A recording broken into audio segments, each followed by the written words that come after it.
Welcome to Swipe. Here's what's in store for you this week. Connecting you now. We send Kit to get the lowdown on the American gadget replacing British payphones. Meanwhile, I find out how supermarket brands are using virtual reality to influence what you buy. And Kratos is back, but he needs to learn to control his anger. Can Simon help him calm down? Find out in our games review. Stay with us for all of that and more. First though, let's get a look at the tech stories that got us talking this week. A robot has taken less than 9 minutes to complete one of the hardest jobs known to man, assembling a flat-pack IKEA chair.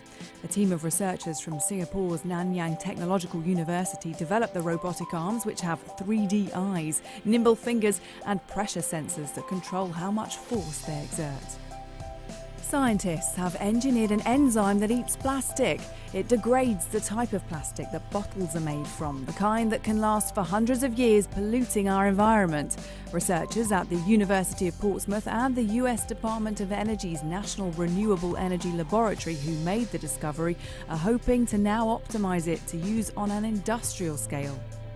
It's been called the fastest growing language in history, but are emojis damaging people's English skills? Research by YouTube shows nearly everyone surveyed agreed that there had been a decline in the correct use of English. It also found nearly 3/4 of adults depend on emojis to communicate. And finally, an update on this previous Swipe story. Remember the virtual reality project for people with dementia that recreated the day of the Queen's coronation in VR?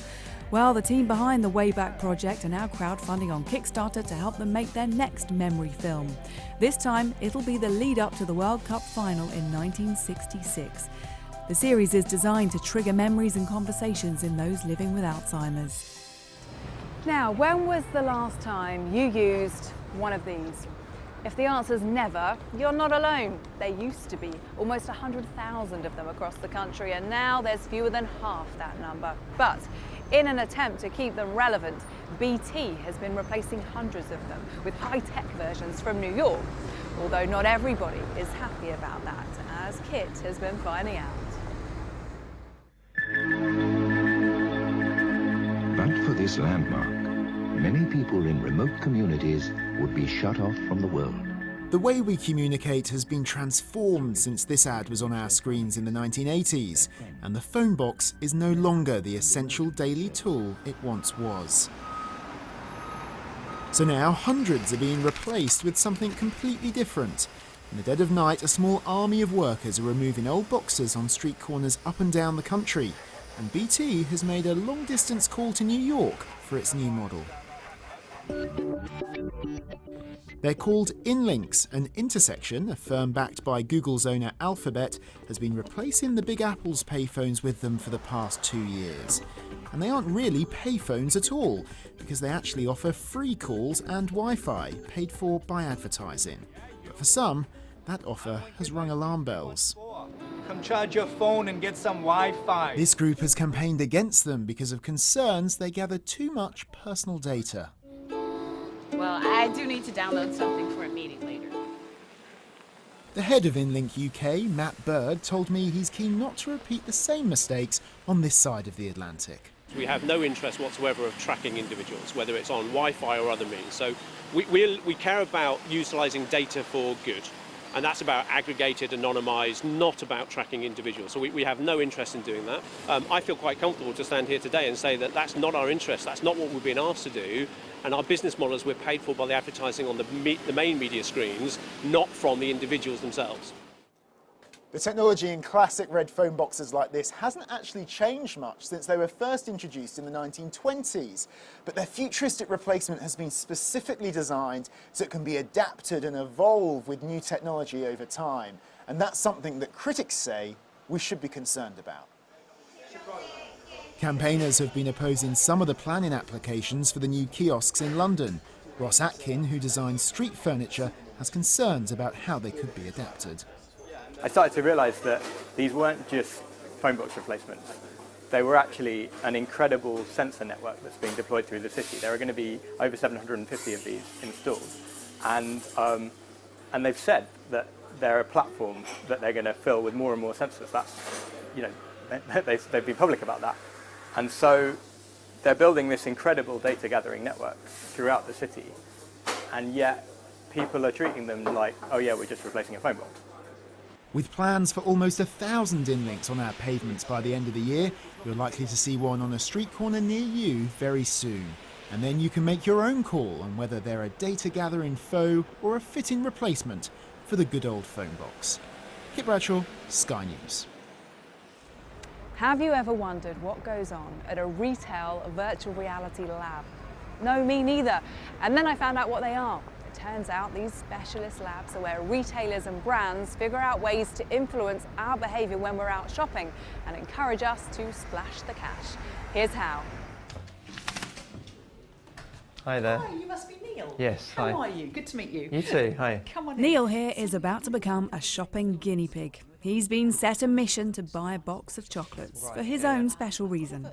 It's my grand's birthday coming up, actually, yeah. Okay, brilliant. Well, that's perfect. So let's put this on your head. He'll be choosing his grand's chocolates in a virtual supermarket because the point of this task is to see how shoppers like Neil behave, what products attract them the most and how they respond to different store layouts.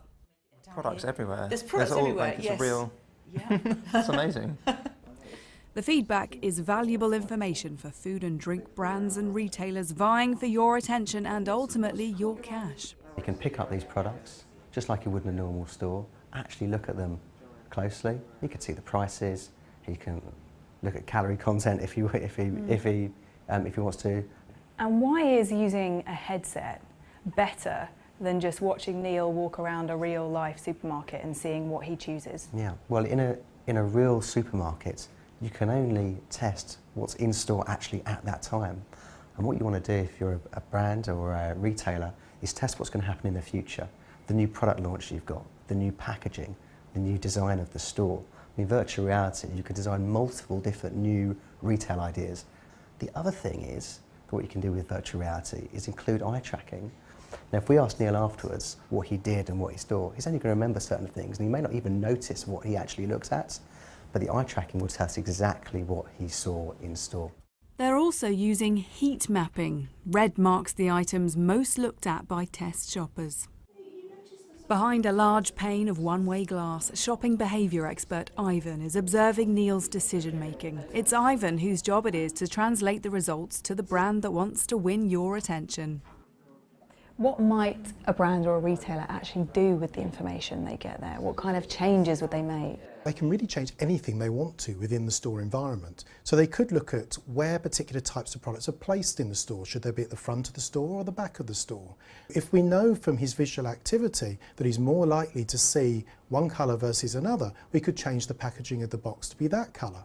We could be looking at what elements of the box he looks at. So it may not just be the colour, it might be the branding isn't big enough on it, or it could be that the messaging on there isn't clear enough for the shopper. So we can change all of those elements that potentially can drive how that product stands out at shelf. Hey Neil. Hi there. Welcome back to reality. Yeah. Did it feel anything like a real supermarket? Yeah, it did. Honestly? It was really realistic. The biggest question that I'm thinking of right now is what are you going to get your gran for her birthday? Not a box of chocolates, I think. Okay, At good. 99, she deserves something a bit more than that. 99! Yeah. Wow! Brace yourselves now. There's a Spartan warrior fighting multiple enemies in this week's Games Review, and that's just the start. Here's Simon with his take on some of the latest releases. Can you kill something that big? God of War for the PlayStation 4 is the coming back of the franchise to the console, and I'm happy to tell you, not only is it a fantastic game in its own right, but it's also one of the best games of the entire generation. I know you're a god. As ever, you do step into the shoes of Kratos, and like before, the combat and the action and the adventure here are really good. Kratos is a really angry man, he just goes around and he's got loads of weapons, and you just kill anything that comes at you. However, it's very well developed, and therefore you're going to enjoy yourself. The change this time around is that Kratos isn't by himself, and he's got a child. Now, while that doesn't really sound like God of War, the point is it's so emotional and it's so involving. By the time the end credits roll, you're genuinely going to have been sucked in by this, and you're going to appreciate Kratos more as a character. That was clearly the idea here, and I tell you, Sony's pulled it off wonderfully. It's so good, if you don't own a PlayStation 4 console, but you like the sound of this, it's probably worth buying one, because genuinely, this could be one of the best games, not only of 2018, but maybe, just maybe, of all time. So in short, God of War is a very good video game. Yakuza 6, The Song of Life for the PlayStation 4 is another entry in the Yakuza franchise, and maybe even the last one. But if it is, Sega's done a great job with this. It's a very good video game, and all fans of the Yakuza franchise are going to be very pleased. If you've never played a Yakuza game before, it's your standard action-adventure experience. So you're going to be doing some combat, you're going to be doing some exploration, you're going to be doing some detective work, and you're going to be stepping into the shoes of Kazuma and just enjoying his story, really. But it's all very, very well told. It's all very to the point. It's all very straightforward. And while, if you are a fan of the series, you may be getting a little bit bored, because it does feel very similar to other games in the series, it's still good. They've still done a good job, and you're still going to have a good time. The best thing about Yakuza 6 as well is if you've never played any of the other games, while you do need to do a little bit of reading around this, you can play this as well, and Sega has deliberately done that. So, not only is it good for fans of the series, but it's accessible as well. And what more can you ask from that? Yakuza 6, a very good Yakuza game. MLB The Show 18 for the PlayStation 4 can actually be summed up in one single sentence, and that's this: it's the best baseball video game ever made. Now, while on the one hand, that's not actually that impressive because there aren't that many baseball games, I don't mean it like that, and I genuinely mean that in terms of a simulation of the sport, this couldn't be any better. And that's not just from the act of taking a bat and hitting a ball either. There's so much depth here and so many modes. If you like baseball, you could lose an entire year of your life to this, and you're never going to get bored of it. And yeah, there isn't too much of a difference between this year's game and the previous entry, but that's not the point, because what is here is really good. To sum it up, all I need to say is this: if you're a football fan, more often than you like FIFA, and if you're a baseball fan, more often than not, you're going to like MLB The Show. The 2018 version is great. So again, if you like baseball, go and get this. It's as simple as that. I promise you, you're going to have a good time with it. And if you don't, well, you probably don't like baseball. Well, that's it for this week's show. Don't forget to join us again for more Swipe next week. And in the meantime, why not follow us on Twitter @SkyNewsSwipe? Then you can see what we get up to throughout the week. Bye-bye.